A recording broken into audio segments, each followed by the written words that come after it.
I'm making this video in response to something I've noticed over the past few years since I got into the crypto scene in 2017. And it's that the larger following of Bitcoin is made up of libertarian and liberal-minded people who may seem well-meaning and they understand the decentralization of Bitcoin. But I think that large libertarian following is missing some of the crucial elements of political understanding that would go into understanding what effect Bitcoin may have on politics in the future. The main market for Bitcoin in terms of actual use cases for transferring wealth, from what I can tell, is not only criminals, as the media would happily say, but more importantly, people who have been censored. In the past few years, it has been clear that PayPal has begun censoring people who have opinions that don't line up with the conventional narrative, such as Alex Jones and Sam Hyde. Although I don't agree with them totally in their opinions, they have been banned from PayPal for those beliefs, sometimes coinciding with their banning from other social networks.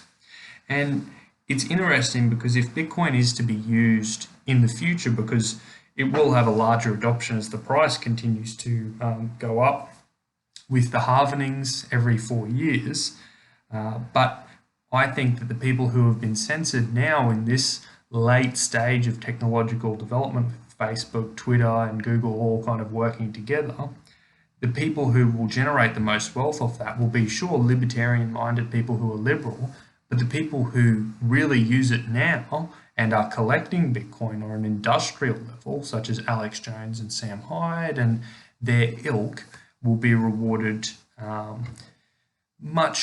in a much greater scale. And from this,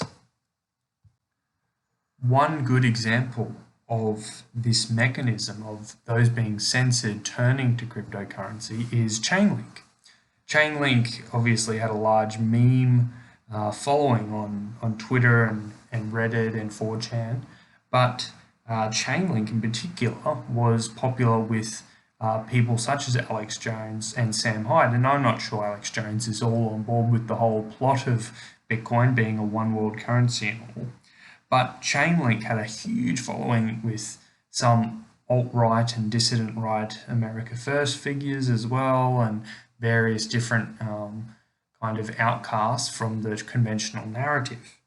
And I think from there, that provides an example of what will happen to Bitcoin on a larger scale when Bitcoin eventually becomes industrial level and it's too big for even global supranational organizations to shut it down.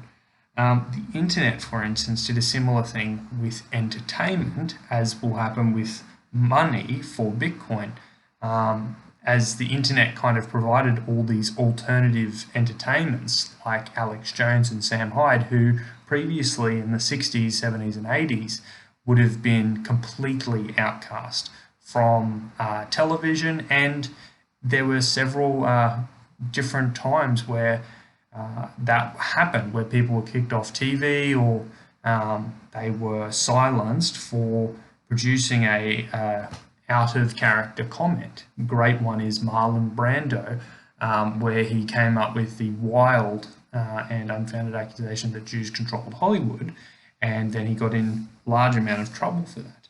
So I think going forward, these people who are supporting it from a libertarian perspective may not understand why Bitcoin was invented in the first place, who is actually using it and not just hodling, and then from there, who is going to benefit the most from its overall success in the end. Because I do not think it will be libertarians. They might get wealth out of Bitcoin, but I do not think they will get utility out of it as much as people who are much different in their political beliefs compared to libertarians. So I thought I'd have to make this video eventually, just because it's been bothering me for quite a few months that they seem to, these Vitalik and Pompilano and Antonopoulos type figures believe that Bitcoin, of course, would be libertarian, but I think it might be the opposite, that these would just allow anyone who's been censored by the current technological and financial establishment to thrive outside of any control. You can always create a new wallet and get a new address from that then you can receive regular payments from who is willing to send you the cryptocurrency. The only real tracker of Bitcoin is from the exchanges to the wallets. But once you've accumulated a large amount of Bitcoin, it's very hard to pin a wallet to a person unless you get their wallet itself. So I thought I'd make this video just to kind of put it out there, the idea. I think someone has to eventually talk about this and begin to realize that Bitcoin is not just a libertarian pipe dream. It's more of a tool that is going to be mathematically important. It is a guaranteed high wealth asset in the future based on halvenings.